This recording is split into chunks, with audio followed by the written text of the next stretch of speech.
All right, we are live. Hey, Sara Roversi, how are you? I'm fine. I'm so glad to be back with you for our collab focus on AI and food. Yeah, this is a fun topic this week. You and I both know our good friend Mike Lee, who I call my favorite food futurist, also a friend. And I've just been really enjoying over the past year as he's unveiled his opus in a way, Mies, exploring all these different future food scenarios. And I know that a lot of people who run companies or just in their personal lives are sitting back and thinking about how AI is going to change their lives, their work, because we're witnessing how already it's changing so many industries.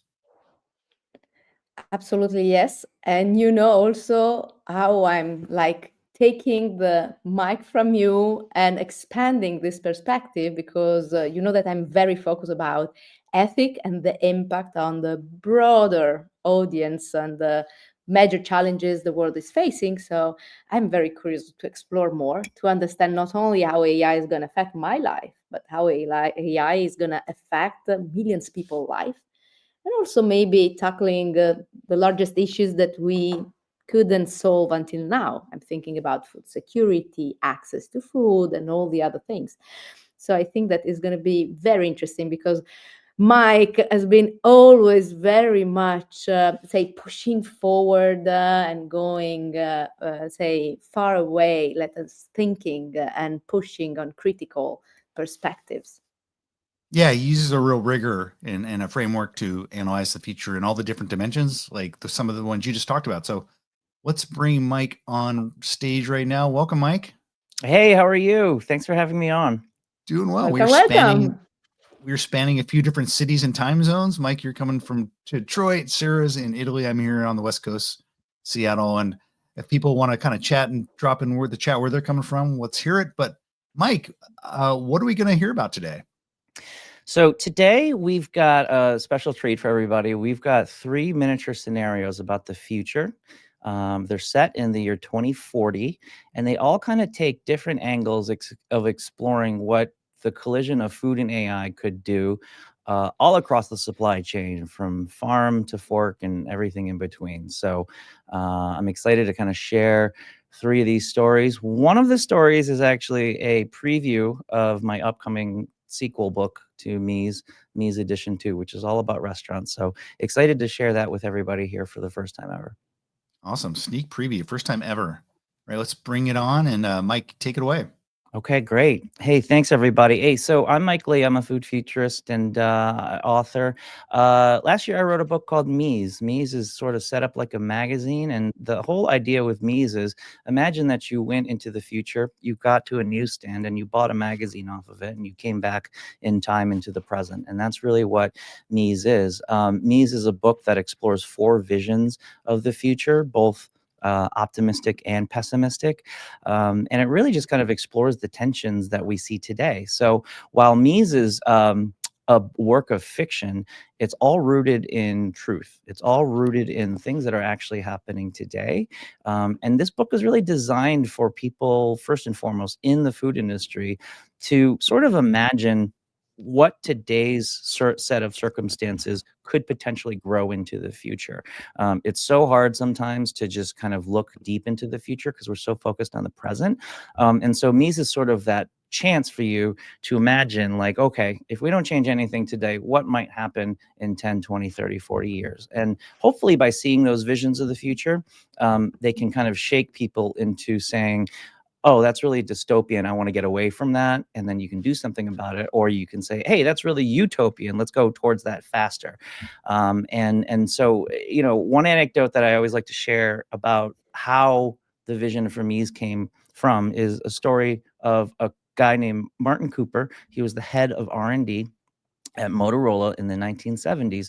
And his team was credited with creating the first model of the cell phone, which obviously I don't have to say how big that invention was. But the most remarkable thing that I took away from this is that in many interviews, he's gone on record saying that one of the biggest inspirations for him and his team to create the cell phone was Star Trek. And you'll notice that that little Star Trek communicator looks a lot like one of the early Star Trek StarTAC phones. And to me, this is really the metaphor that I want to explore today, is that can we use things that feel like science fiction and have them inspire the makers and doers and innovators today to maybe see things differently and see new opportunities they couldn't have seen before. So keep that kind of idea and that mindset in your mind as I kind of read through the stories of, you are all the Martin Coopers at Motorola Labs in 1970. And I'm going to tell you some Star Trek-like stories, and hopefully that'll enable you to create the next cell phone or whatever the thing is that we have to. So, all right, so let's get on with the show.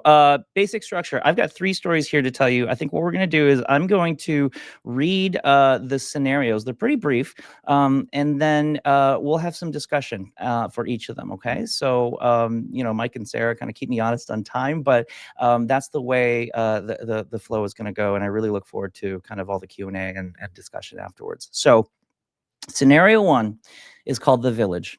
So The Village tells how an AI app called Rafiki, which means friend in Swahili, how Rafiki can help Tanzanian farmers diagnose plant diseases, improve soil health by blending traditional wisdom with modern science, and basically take kind of an area that has developing, farming and things like that, and unleash the power of AI and stuff like that to help them grow food better and increase food security. So, story goes like this. In 2040, the quiet revolution in global food security is not happening in gleaming agricultural tech centers, but it's happening in the hands of farmers like Amara in rural Tanzania. Using a 6-year-old smartphone with a cracked screen, she points her camera at a cassava plant showing unusual leaf patterns. The AI Village Development Companion app, locally nicknamed Rafiki, immediately identifies an emerging viral infection and recommends a natural treatment using compounds from native plants growing nearby. This same smartphone, which costs less than 2 days' wages, has become Amara's most valuable farming tool. The Rafiki AI companion doesn't just diagnose problems, it has fundamentally transformed how local farmers manage their land.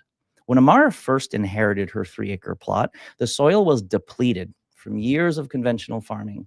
Rafiki analyzed soil samples through the phone's camera and spectrometer and designed a 5-year rehabilitation plan using only locally available resources. The AI's power comes from its contextual understanding, because unlike previous agricultural systems programs, Rafiki incorporates generations of local farming wisdom combined with cutting-edge agricultural science. It speaks Swahili and understands regional farming practices, recommending intercropping methods that align with cultural traditions while maximizing yield and soil health and resilience. For Amara, this meant intercropping nitrogen-fixing legumes with her cassava, along with specific companion plants that naturally deter the region's common pests. Community knowledge sharing with Rafiki has been absolutely transformed. So when Abraham, who lives in a neighboring village, discovers a particularly effective companion planting arrangement, his Rafiki shares the innovation with the entire network. The AI tested the technique against various local conditions before recommending variations to other farmers. This organic knowledge ecosystem creates a resilient agricultural system tailored to hyperlocal conditions. And perhaps the most revolutionary is how the AI has enabled small farmers to coordinate labor sharing and micro equipment pooling. Without access to tractors or industrial equipment, the AI optimizes the timing and allocation of the community's most precious resource, human labor. Planting and harvest schedules are coordinated across dozens of farms to allow families to help each other at critical times. When emergency strikes, the global food security grid, which is a networked grid across the world of food security support, that exists as a secondary layer of protection. So, for example, when a severe drought hit Eastern Africa in the year 2038, the grid detected emerging food shortages through its network of sensors and predictive models. And rather than simply shipping emergency food aid, the system activated targeted support. Seeds for drought-resistant crop varieties were distributed alongside temporary nutritional supplements. Village development companions helped farmers quickly adapt planting strategies to the changing conditions, which minimizes dependency while maintaining dignity. The grid's philosophy emphasizes building local resilience rather than creating dependency. Each community maintains control over their agricultural decisions, with the grid serving as a safety net for extreme circumstances. When communities do need to draw on grid resources, they participate in determining how assistance is structured. The system isn't perfect. In regions with limited cellular connectivity, physical AI hubs in village centers fill the gap, but access remains uneven. Questions of data sovereignty continue to evolve. Who ultimately owns the agricultural data being generated, and who controls the algorithms? But the 2040 model has proven far more effective than previous top-down approaches, creating a new paradigm where technology amplifies rather than replaces local knowledge and control. Great So job. that Awesome. is scenario one. Shall we? Thoughts, discussion? Any reactions from you guys? I love this idea of democratized access in different places around the world, giving the power. One question I have is like, what are the potential drawbacks? And is there potential for like the big platform players to kind of work with like bigger players like John Deere and give them more power versus small farmers, right? Like I was like concentration of power with AI is really interesting to me. What do you see happening there, Mike? I think both things can be true at the same time. Certainly, we're already seeing a concentration of power in the big guys using billions and billions of dollars to train these models. But I think what you're seeing in the recent kind of DeepSeek thing was that it's I think that's a canary in the coal mine for the future, meaning eventually I think the most cutting edge models will be so cheap to run and operate and access that everyone will kind of have more of a level playing field, right? It's already happening, right? I think you can already download open source free LLMs and run them locally on your own laptop. So it's totally conceivable that somebody in a developing nation with maybe no internet even, if they installed one of the LLMs onto a laptop or a phone, you could run some version of that. So I think, yes, while the concentration is going to continue happening, the floor for access to AI and compute and intelligence, that'll rise as well too. So we just got to make sure that that delta stays somewhat consistent and doesn't get completely out of whack. That's pretty interesting because Yeah.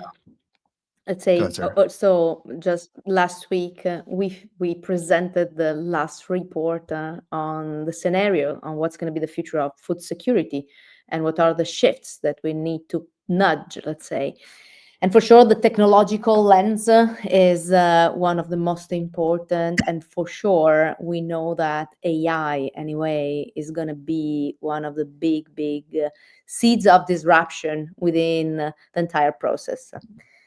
But it's also critical when I'm thinking about that from the environmental perspective, the massive use of AI and the linkage with the production of energy Yeah. that we need anyway to combine with the large and massive adoption of AI. So I see positive effects. On the other hand, I'm always reflecting on what are going to be also the Yeah. other effects that we need anyway to manage. So Yeah, it's that's just a a real reflection on the big scenario. No, I mean, that's a real big concern, right? And I think the interesting thing about, the potential insight from the DeepSeek thing was that, they did a lot of clever programming on the algorithm to train and use that model. And I think ideally we get to a place where we get better at programming these things so they become more efficient, so you can get more results out of less compute, right? Because if you look at any of the statistics about data center growth projections in the next 10 years, it's absolutely insane, right? And there's a massive amount of electricity and water being consumed by all of these models. So I liken it to the invention of the automobile, where the first models were probably super inefficient and they get more efficient later. But at the same time, you can't ignore the effect we've had since the invention of the automobile, as the entire world has access to automobiles. I think there's a similar dynamic with AI. It can add a lot of value, sure it can, but we have to mitigate kind of the just gross consumption of resources that it's consuming, as efficient as it might be in the future. Hopefully that shows opportunities for innovators to tackle data center efficiency. Like there's a lot of boring back end stuff that I think is a huge ripe opportunity for, sustainability and environmentalism. So, if anything, maybe this rise in AI kind of points a finger at that opportunity for the best and brightest minds out there. Yeah, and I think your point, Mike, of more efficient code, and I think decentralizing the compute to the edges of the network, and onto our iPhones, and I oftentimes think about how like Bitcoin mining and crypto mining was distributed, and they leveraged the power of all these different computers across the world. You can kind of think of AI in maybe a similar scenario. Mhm. But Mike, do you want to jump into your next chapter, and then we can? Yeah, let's do it. Let's And keep for those moving. Okay. folks throwing questions down, we will get to them, but we're Okay. going to get to all the group questions at the end. So keep, as you think of questions, drop them in the chat, and we will get to those. So go ahead, Mike. Fantastic. Okay, cool. All right, so we were in Tanzania. Now we're going to go to the American Midwest here and show a slightly different context. This story is called Jane's Farm. It shows how a failing Midwest farm was revitalized by an open source AI that manages soil sampling, microbots, and precision drones to implement regenerative agriculture. So this is sort of an interesting story because it kind of combines something that is arguably on the lower tech side, regenerative agriculture practices, but explores how technology can actually enable farmers, small ones especially, to become more regenerative in their practices by managing complexity, getting data, etc. So this is Jane's Farm. Jane Alvarez surveys her 75-acre farm in the American Midwest with a quiet pride that would have seemed impossible 15 years ago. Because back then, her family farm was on the brink of collapse, squeezed between massive industrial operations and mounting debt from the conventional farming methods her parents had embraced. Today, she runs the farm with just 2 part-time employees, yet produces yields that match farms 10 times her size, while regenerating the land once thought was irreparably damaged. Each morning begins the same way. Jane reviews recommendations from her farm's AI system, nicknamed Solomon, which sits on her kitchen tablet. Today, her swarm of autonomous soil sampling microbots have detected declining mycorrhizal fungi in the northern field, a critical component of the soil web that facilitates nutrient exchange with their crops. Solomon recommends deploying the small restoration drones to deliver a targeted biological inoculant and is formulated specifically for her soil conditions. The inoculant contains a precise blend of fungi species that thrive in her soil's unique pH and mineral composition. This transformation began when open source farm AIs became accessible to small farmers in the late 2020s. Following a landmark antitrust case that broke up agricultural data monopolies, prior to that, only massive industrial farms could afford the proprietary AI systems that optimize growing conditions. The democratization of these technologies allowed Jane to implement regenerative practices with unprecedented precision, turning the conventional wisdom about economies of scale on its head. Now, the crisis point came in 2031 when an agri-tech giant, the multinational that dominated the region, attempted to buy out struggling small farms, including Jane's. Facing foreclosure, Jane joined a cooperative of family farmers pooling resources to deploy the new open source farm management AIs. The learning curve was steep, and the first 2 seasons were touch and go as the systems calibrated to her specific land conditions. Jane's autonomous harvesters now work 24/7 during harvest season, using gentle collection methods that preserve soil structure. The machines operate on biofuels produced from farm waste through a microbial digestion process designed by Solomon, creating a closed-loop energy system. And unlike the massive combines used by industrial operations, Jane's smaller machines move with precision between her polyculture plantings, harvesting multiple crop types without compacting the soil. The most revolutionary change has been in soil management. Jane's farm has suffered from decades of conventional agriculture before she inherited.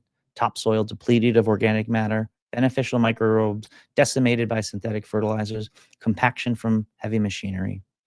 The soil restoration system she now employs combines AI-designed microbial communities with targeted mineral amendments, rehabilitating soil at a pace previously thought impossible. Solomon analyzes thousands of soil samples daily, adjusting the microbial formulations in real time to address specific deficiencies. The results speak for themselves. Soil carbon has increased 4% in just 5 years, sequestering substantial atmospheric carbon while increasing water retention. During the severe drought of 2037 that devastated conventional farms in her county, Jane's water-retentive soil allowed her crops to thrive with minimal irrigation. The nutritional density of Jane's crops now exceeds USDA organic standards by 35%. Solomon continuously refines growing practices to optimize both yield and nutrient profiles, discovering synergistic plant relationships that industrial monoculture operations just can't utilize. The AI verifies all results through automated testing, allowing Jane to secure premium prices from nutrition-conscious buyers. The turning point for cooperation came when an agritech giant sued Jane and other farmers, claiming intellectual property infringement on certain growing techniques. The case dragged on for months, draining resources, but the cooperative's distributed databases of farming practices, meticulously documented by their AIs, demonstrated prior art and indigenous origins for many of the techniques in question. The landmark ruling not only dismissed the case, but established legal precedent protecting traditional agriculture knowledge from corporate patents. Small farmers like Jane have now regional data cooperatives to share insights securely, creating a counterweight to corporate agriculture while maintaining individual control.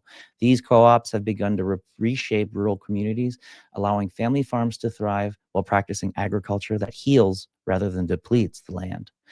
As Jane watches a flock of migratory birds land in her northern field, a sight unseen in the county for decades, she reflects on how technology, properly directed, has allowed her to farm in greater harmony with natural systems while producing more abundance than ever before.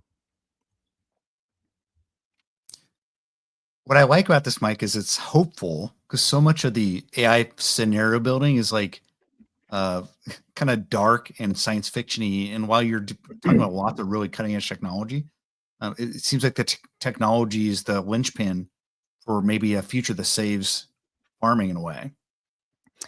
Yeah, I frequently think to myself that I think the most idealistic version of AI is that we can use AI to remove kind of the inhuman tasks that we have to do in order to become more human or have more harmony, right? And it's sort of counterintuitive, right?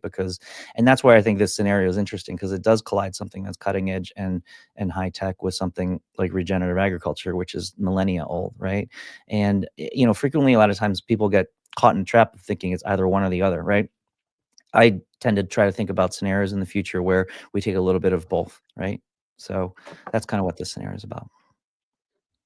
It's pretty interesting because what every marginal area is facing, it's the population and of course all the farmers that cannot farm anymore. I'm thinking about the lens of Mediterranean diet where we call heroic farming because it's so tough to farm from olive trees that are very big, steep, even if we know that these kind of ingredients are like elixir for longevity.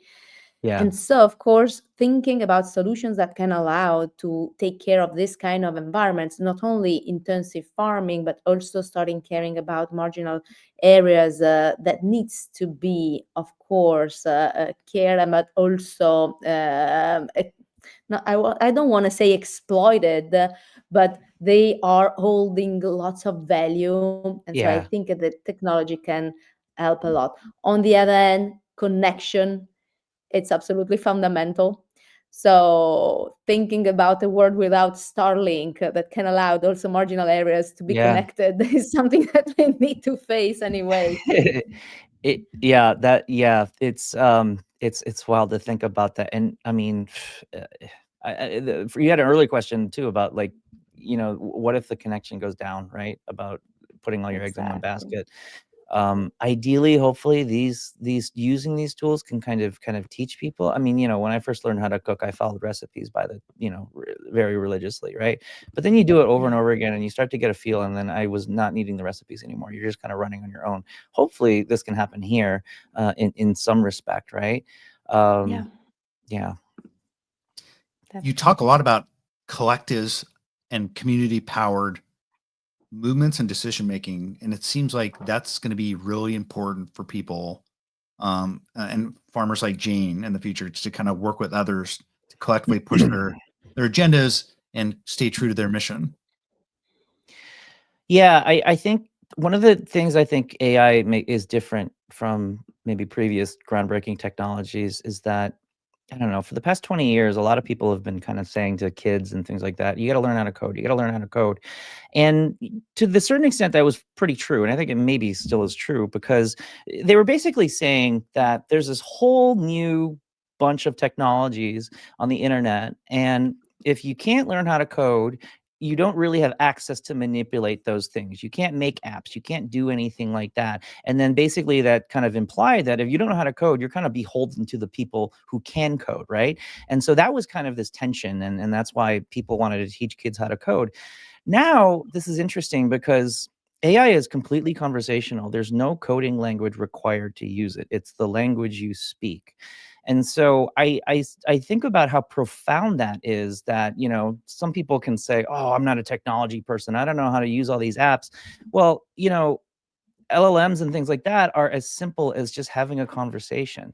So that really, I think, is a nuance that should not be overlooked, that it immediately gives virtually anyone who can type or speak access to the same technology that, you know, the CEOs of Google have, right? So to me, I think that's really interesting because, you know, yes, farmers, I think, you know, they're not tech averse, but, you know, they're very suspicious about things that have to change their workflow and things like that. Something like Solomon or something like Rafiki is literally just like having another person with you. You know, you can say, hey, what's that fungus? What's up with that? Right? There's no coding, there's no interface. That's all there is too. So I think there's a really big power in the democratization of compute and intelligence, because it is a natural language platform, not some, you know, arcane coding language that everyone needs to learn syntax for.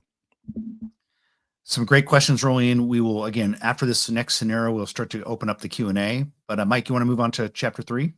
Yep. So little spoiler alert, you said that the previous two were very optimistic. This one's not so much, but sometimes we have to taste a little dystopia to kind of light a fire under our butts. This story is actually a very deeply abbreviated, abridged version of a story from my next book, Mies Edition 2, which is all about the future of restaurants, where I spend the entire book exploring the future of restaurants. So this story is called The Perfect Sandwich. And it depicts how a fictitious fast food chain named Burger Bell, Belle, creates an AI called Flavor IQ. And the unique thing about Flavor IQ is it can not only generate tons of recipes for food, but they've been able by 2040 to model the human taste perception mechanisms. And you're able to, quote unquote, taste food digitally. So you can kind of go from Flavor IQ generating 1,000 chicken recipes to having the algorithm virtually taste them and give feedback on how a human might react to it. And that at least narrows down the scope of how many recipes a human has to physically cook and test with people. So let's talk about where this goes. This is the perfect sandwich. In early 2030, fast food giant Burger Bell created Flavor IQ, a revolutionary AI system that would forever change the food industry. While AI recipe generators were not new, Flavor IQ was different. It consisted of two groundbreaking components, Recipe Writer and Taste Twin. Flavor IQ worked like two AI systems in one. First, Recipe Writer generated recipes by combining knowledge from different cooking styles. Think of it as having the world's best chefs all working together on one dish. But the real breakthrough was its partner, Taste Twin. It was an AI that could taste food without actually cooking anything. Burger Bell built this by analyzing billions of TikTok food videos they acquired in 2026. By studying people's reactions to food, their expressions, comments, and even tiny physical responses, the AI inferred exactly how humans experience flavors. It essentially became a digital twin of the human sense of taste. Now, using these tools, Flavor IQ tested millions of chicken sandwich recipes instantly. For something as simple as the brine that the chicken would be in, it tried countless combinations of ingredients and brine times. Then it did the same for every single other part of the sandwich. Where human chefs might taste a few dozen recipes in a month, Flavor IQ could, quote unquote, taste millions in seconds, understanding which flavors would appeal to most people. It even knew how different regions preferred their food and how emotions affected taste, like why your mom's cooking always tastes better to you. After 11 months of processing, Flavor IQ created the perfect sandwich, a fried chicken sandwich that reached a bliss point no one thought was possible. When Burger King soft launched it in test markets, the perfect sandwich became a worldwide trending topic within 24 hours. Lines formed before dawn as people clamored to taste it. The company spent 9 months building the supply chain for the nationwide launch. placing massive orders with chicken processors and even stockpiling frozen chicken as reserves. The price of chicken rose considerably simply due to Burger Bell's purchasing volume. Farmers expanded their chicken operations, processors added third shifts, and employees received retention bonuses while new hires got signing bonuses. On August 29th, 2033, the Perfect Sandwich launched nationwide. People lined up at Burger Bell locations as early as 4 in the morning with camping chairs. Customers quickly filled the dining rooms, many streaming their first bites live. Some finished their sandwiches only to immediately rejoin the line to get a second sandwich. The sandwich's unprecedented popularity transformed the food industry and agricultural systems. Competing chains rushed to create their own versions, dramatically increasing the demand for chicken nationwide. Small and mid-sized poultry farms expanded rapidly, often taking on substantial debt to meet the demand. But by 2036, disaster struck. Concentrated production and corner cutting on biosecurity led to the fourth and most devastating avian flu outbreak in a decade. The industry was forced to cull 1.8 billion chickens. That's 80%, 87% of North America's chicken population, all at a cost of about $10 billion. This mass depopulation of chicken took 32 days as farmers sealed off barns and gassed their flocks with carbon dioxide or nitrogen. Some simply cut the ventilation to their barns, letting birds die of asphyxiation and heat exhaustion. Though the government covered 75% of direct losses, many small farmers still could not survive. The industry that had expanded to satisfy humanity's AI-perfected cravings ultimately collapsed under its own weight, further consolidating an already top-heavy industry as smaller operations went bankrupt or were acquired by the giants that could weather the storm. What began as a technological marvel, the ability to digitally taste food without cooking it, had reshaped and ultimately undermined an entire agricultural sector, all in the pursuit of the perfect bite. You're right. Get dark on that one. more Black Mirror. I don't like it. I really like you considering the downstream ramifications of like some of these technology innovations that we hail as groundbreaking, but you have to look at the bigger picture and the implications. And I don't even know if we need like this so super sophisticated AI, just algorithm driven preferences and creation of things oftentimes I think can lead to this, but this is really, really concentrated. Yeah, in a sense, this story is, it's very science fiction-y, but it's essentially a story that's already happened, right? Because I think, big food has been already worked on for decades to create foods like this. They didn't have AIs to do it, but they had a lot of research and a lot of time to approach this bliss point, right? And those products became so incredibly popular that, if you're at a big snack company and one of these products is kind of bolstering your bottom line, you can't really afford to deviate from that product, right? Because people want it, they're hooked on it. And so this is sort of an allegory of taking that pattern of what already happened in big food and just exponentially increasing the consequences to see this. So that's kind of the moral, the allegory of this story is, just because we could create the perfect food that every single person on the planet is going to love, should we? And there's no clean answer to that. Of course, but we need to reflect a lot on Yeah. what we can change also in our eating habits and so on, because anyway, our eating habits are the big driver. And so I think that this is something that we need to spark as a reflection and share as much as we can. Yeah, I purposely picked a chicken sandwich because I remember there was a couple years here in America where all the fast food chains were competing on their fried chicken sandwiches, and there was like lines and there was fights at Popeye's Chicken on the day that they released their chicken sandwich, and it just seemed like very dystopian to me. So I just felt like this chicken sandwich is like a great avatar for just like human desire. But the other thing you can think about too is like if you had a fictitious thing called Flavor IQ, you could probably also create the most delicious salad ever created. You can create the most delicious smoothie, right? Like, so it can be used however you want to use it. Yeah, and what are the ethics of the algorithmic or AI driven manipulation of consumer flavors and just getting them so addicted? I mean, there's lots of talk about how McDonald's engineers their food to create an addictive Yeah. fast food, and like this just like taking that even further down that road with AI. Yeah, and I think one key point about this is the fact that, Burger Bell was the one that introduced this thing, but what happens in restaurants in the food industry is once one person gets a successful product, everyone else wants to copy it, right? So it's not just the problem of Burger Bell being this massive fast food chain doing all the things that they're doing. It's all of the other restaurants from other fast food chains to even fine dining trying to, jump onto this bandwagon of everybody wants chicken sandwiches, right? So it creates a ripple effect of demand that goes well beyond what one food brand might be doing with their products. Well, And when I see this kind of scenario, I reflect on what's our role from the educational starting point, because to stimulate the desire of something, we need to create the cultural framework that can nudge this kind of stimulus.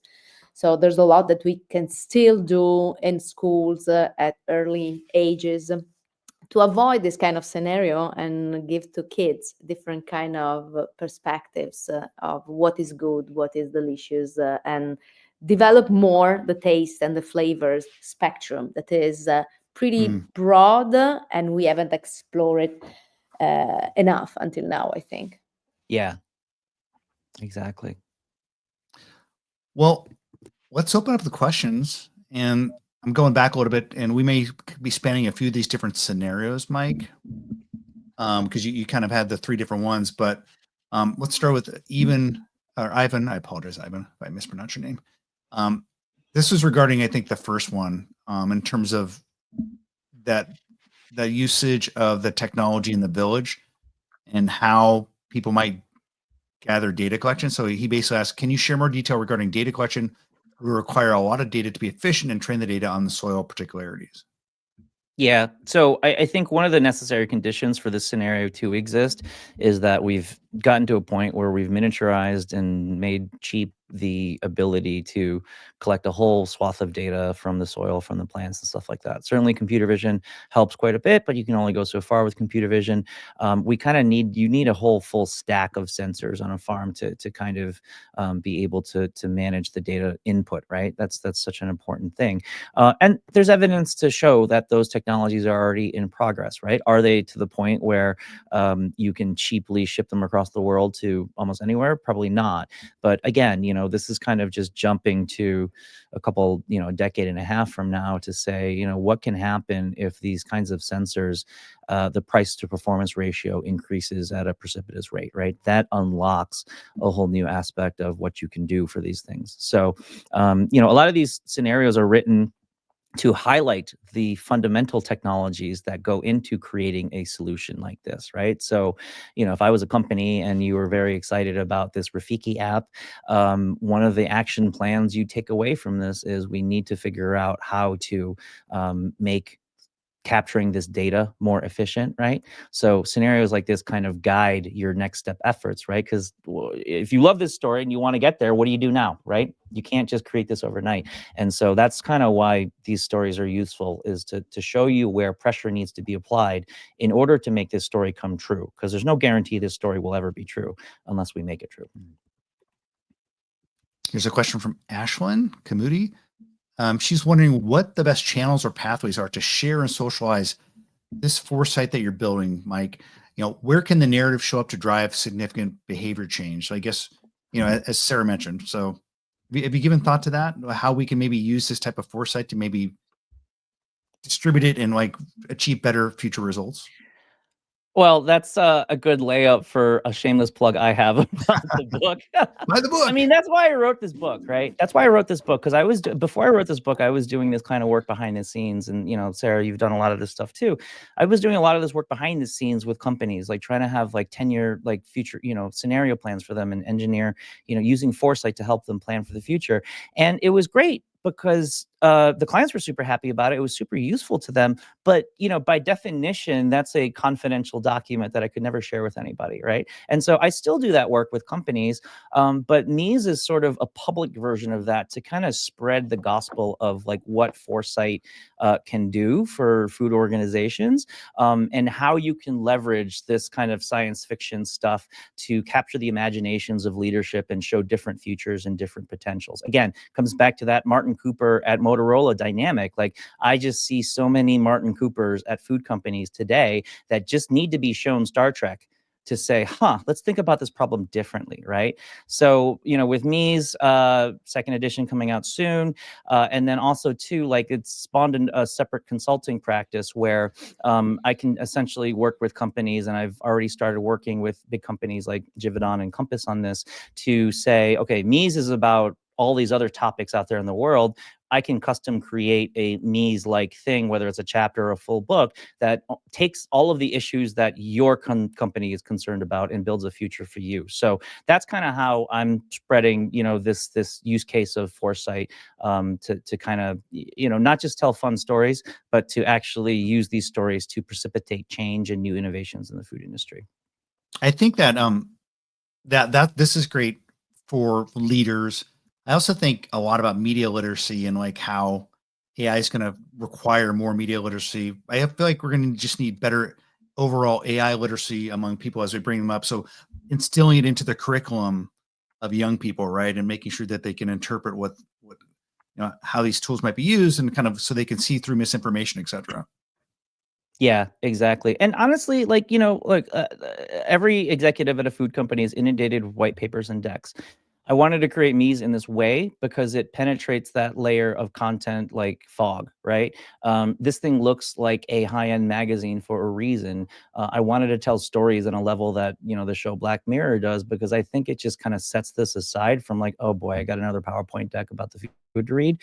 Don't get me wrong, there's nothing wrong with those decks, but I just feel like part of precipitating action within companies is you almost have to show people how something could look in a very literal sense, to get them to act, whether that's acting in a positive or negative way. Sandy has a great question. She's basically, I think, asking, she says, what is Jane's background? She inherited this farm, but does she also have an educational background in adjacent fields and biosciences and tech? I wonder what the new farmer would Yeah. need to have as an understanding of the scenario. So you talked about how like you're coding, and we're seeing people creating full programs just with AI, and they don't necessarily have that. Is this kind of similar in the future where you don't necessarily need to have all this background, or do you? Having the background certainly helps. I think part of the feature of Jane is that she's largely self-taught behind this, right? There's a lot of automation, there's a lot of mechanization, there's a lot of guidance she has here. Look, I mean, I'm not a coder, but I've been using AI to code programs to accomplish a whole plethora of tasks that I do, and it's fairly simple for me with a very menial coding experience to be able to do stuff I never knew how to run a Python script and write one. Now I don't know how to do it innately, but I can do it through here.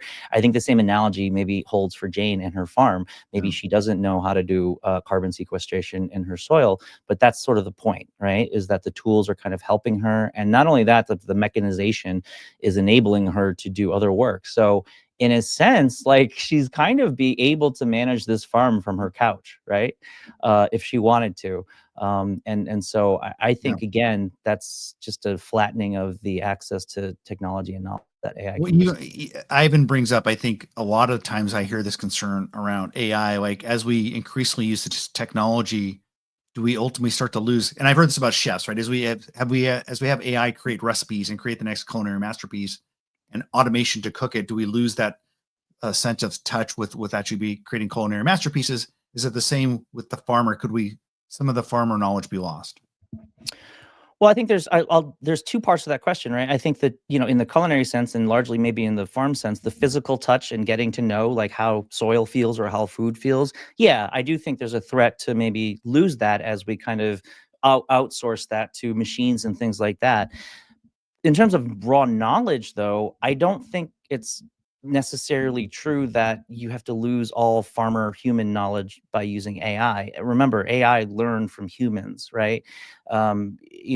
ChatGPT can write because they fed a big portion of the internet of human written language into it, right? So in a sense, it tries to mimic human language. I think the same can be true for inputting, all of the human found farmer knowledge into an AI. In theory, that should spit out the human knowledge, but of course it can kind of also learn from itself, right? So yeah, there's obviously degrees of extremes that you want to try to avoid, but in the most optimistic sense, I think, I kind of see farmer AIs as a really close to perfect representation of what a human farmer might say, just kind of compacted into, a digital format. I'm also considering the aspects of safeguarding heritages. And always, I'm coming from this perspective, and we have been debating a lot also within the UNESCO world and thinking about how many heritages related to gastronomy, living heritages related to gastronomy. I'm thinking about French gastronomy, the washoku in Japan, as well as, of course, the Mexican cuisine that is another UNESCO heritage, world heritage, and of course, Mediterranean diet, and many more that are now, of course, under threatened because of the evolution, the fast pace of the evolution, and young generations sometimes not caring about that. And how important are traditional diets also related to farming and health, agriculture and health, and the deep connection between these two very important dots. And I think that AI can help a lot now, can help us a lot to preserve traditional dialect, traditional heritage, Yeah. traditional recipe, and so on. Probably this is the time we have now, while we still have these heritages in our mind, in our, say, living communities. So it's pretty interesting what you're saying, because probably now it's the time to make sure that those heritages are going to be captured. Yeah, and maybe unlocking new things about the past that we didn't know. I mean, I read a story that there's some researchers using AI to decode the Dead Sea Scrolls, like things that we just couldn't read before and understand. Like maybe we can unlock, maybe we uncover a cave full of ancient pottery that we've never seen before, right? And maybe AI can help Exactly. chemically analyze that and say, oh my gosh, no, actually these people ate this thing, So yeah, I think all these things can be true. And that's sort of the daunting thing about AI, is that you can use it to preserve these ancient heritages, to keep them alive for centuries to come. You can also just create a highly addicting chicken sandwich out of it. So all of these things can exist at the same time. Yeah. And Yeah. it just matters Yeah. like how you want to direct the technology. It's so interesting to me. 100%. It was a dichotomy, right? You had this world where we're in danger of losing all these crops and these going to monoculture, and you also hear like a lot of younger generations say, "Hey, we need to get back to older practices in farming." But when I look at the Jane scenario, you kind of needed that technology to maybe protect all these different crops and these seeds, and actually get to more, regenerative farming practices. Yeah, it's the paradox of, can technology make us more human, more in touch with nature? That's sort of some cognitive dissonance. This is from a comment and a question from Irita, and I apologize, Irita, if I get that wrong. He says, to Sarah's point, farming is part of the lifestyle that we crave in the Western world for these people, especially the Mediterranean. Longevity is strongly connected also to that. How do we offer the benefits of the technology but safeguard the former? So it's kind of talking to what we were just talking about, Mike, but how do we offer the benefits of technology while safeguarding things like, longevity and the Mediterranean diversity? Yeah, I think generally speaking, like in Me's one, you guys have heard this story, but I have a story about a family called the Burlingtons, who it's an allegory about precision nutrition, meaning it's a future where precision nutrition is so good that it can perfectly recommend every person the individual meal that they need or want or whatever for their health goals. And I explore like the effect of that on a family and the dynamic of eating together, breaking bread together, sharing together at holidays, and how it kind of changes the dynamic of that family atmosphere when everyone's eating in their own silo because they've gotten a recommendation. And the one takeaway I have from that potentially dystopian future is that I think especially when it comes to food, all of these kind of prediction technologies or personalized nutrition technologies, they're going to need some sort of airplane mode button built into them where you can just turn it off. I think that's why I love food, is because it's highly messy and emotional and illogical, but at the same time, there's a lot of logic behind it. And so, again, it comes back to that fact of like, just because you can predict the perfect meal for you, should you? Sometimes it's okay to just turn off the app and just eat 2 slices of cheesecake and a Coca-Cola, right? If you want to, right? It's all about balance. So yeah, I think as we get more and more of these technologies in our lives, we need to also make sure to balance that with really good escape hatches to kind of turn them off and create analog spaces still. We have about 10 minutes left. By the way, I want to give shout outs to all the people dialing in from Paris. We have New York, we have Italy, Seattle. So just lots of great different people dialing in from all over the globe. I'm going to ask a couple more questions that have been put, but if people have some other questions, drop them in. Tim Redfern, I think he's referring back to kind of the soil and how we use AI to kind of make sure that we're taking care of that. But he says, is AI necessary to decide to put something back in the soil rather than deplete it? It's more a short-term philosophy than a lack of knowledge that leads to the use of artificial fertilizers and monoculture, no rotation, etc. I don't think AI is necessary for that. I mean, obviously, there's people been doing this for a long, long time without AI, right? I think the advantage AI maybe provides is that for people who do want to figure out how to be more regenerative with their soil, it maybe lowers the bar of the learning curve for people, right? So yeah, no, I mean, look, we've been growing food mostly more or less just fine for a very long time. I think AI is just going to supercharge kind of the goals at which people reach. And again, that comes back to that duality. Like a regenerative farmer is going to have a lot more tools at his or her disposal to enrich their soil using technology and learning. But then, the big ag companies of the world are also going to have AI in terms of creating the next generation pesticide or the next generation GMO. All of these things can be true at the same time. So it's a balance. One of the things I always try to do when I'm on running a session and having an expert like yourself, Mike, is for people out there who are thinking through how to prepare themselves for the future, whether it's for their company or their own career. Do you have like any practical tips for them, like how to start to AIify and kind of make sure that their company is going to be prepared for the long term, leveraging these technologies? Because at some point, I think they become table stakes for survivability for some of these big brands or even your startup. So the way I learned how to use AI was similar to how my 4-year-old daughter learns about life, which is when you're young. And I would say that all of us, in terms of AI, are at a toddler level so far because it's so new. When you're really young, you don't really have like lessons and goals and achievements like on a test yet. They just focus on play. They just focus on play to kind of develop these raw skills, and the play kind of keeps them motivated to develop these raw skills. And then that sets them up later for more rigorous kind of education and stuff like that. I would advise that for people who work in food and maybe they want to think about how to use AI for their food work or something like that,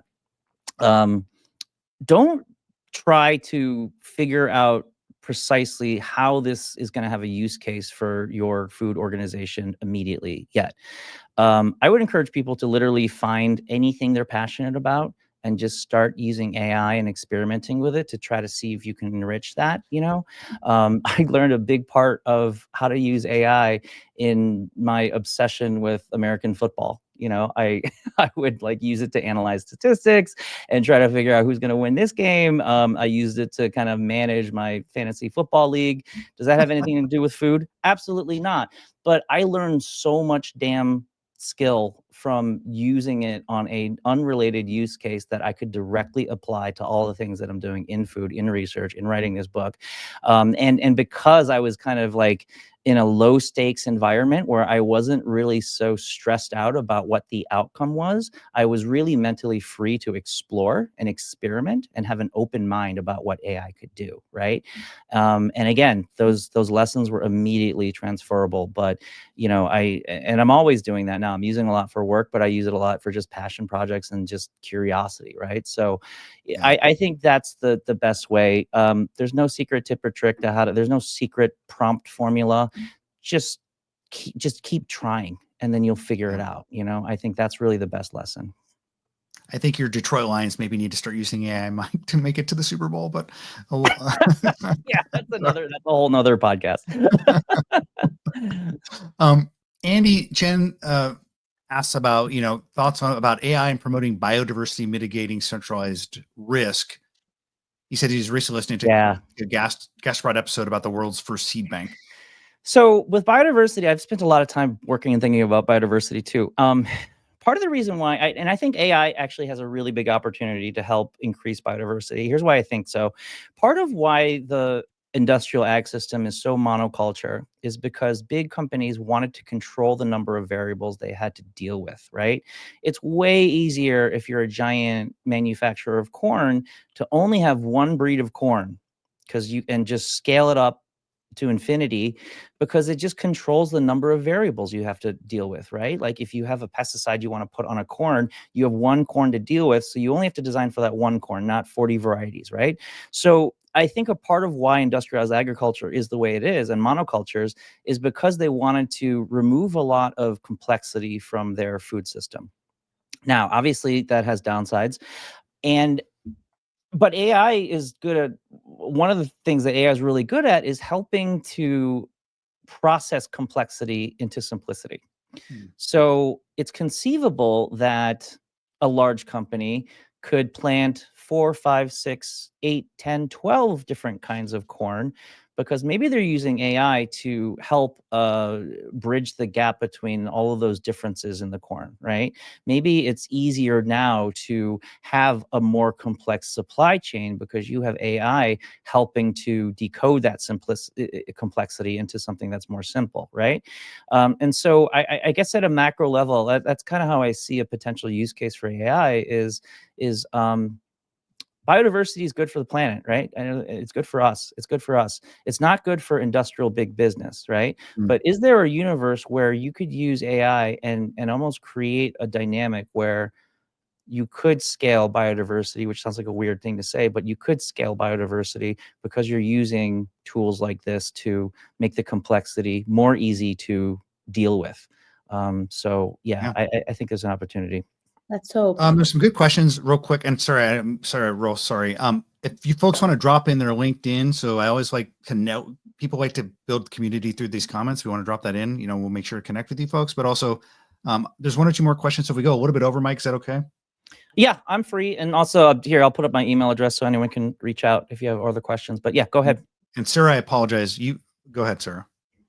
Go. Okay. I like this from Tiff Graham.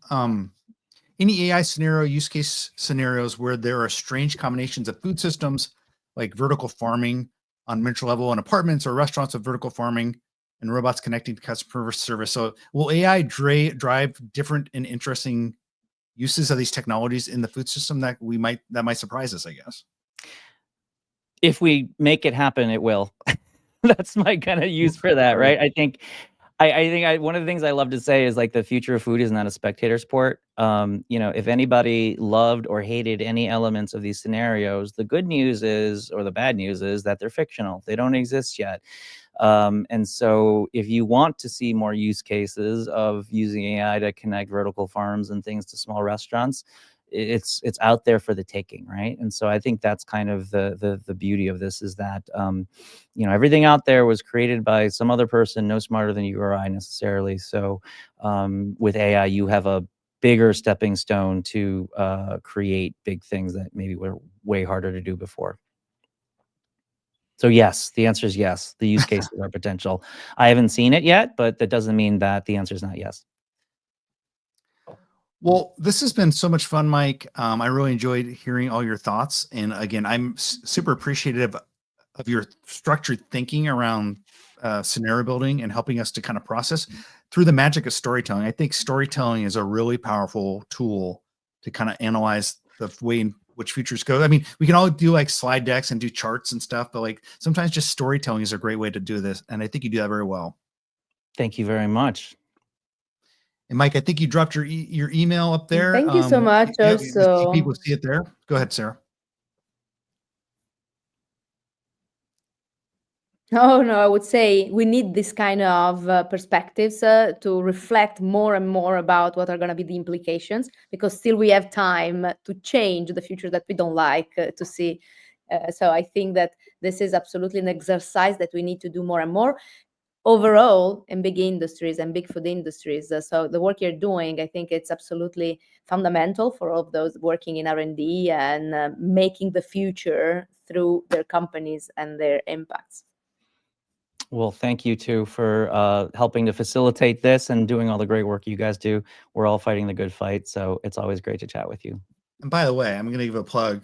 Mike is starting a podcast. We're helping him on the Spoon Podcast Network. So, Mike, I think you'll be exploring all of these different ideas and going deep on things like restaurants and other parts of the food system in your podcast. So check out that out. Very soon, we have a bunch of episodes in the can.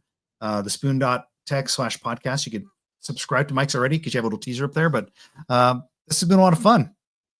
Thank you. Thank you. It's Thank so you. fun. Everyone. Look forward to more. Thanks for all the questions, everyone. Thanks, everyone. Yep. Bye. Mike, you stay on.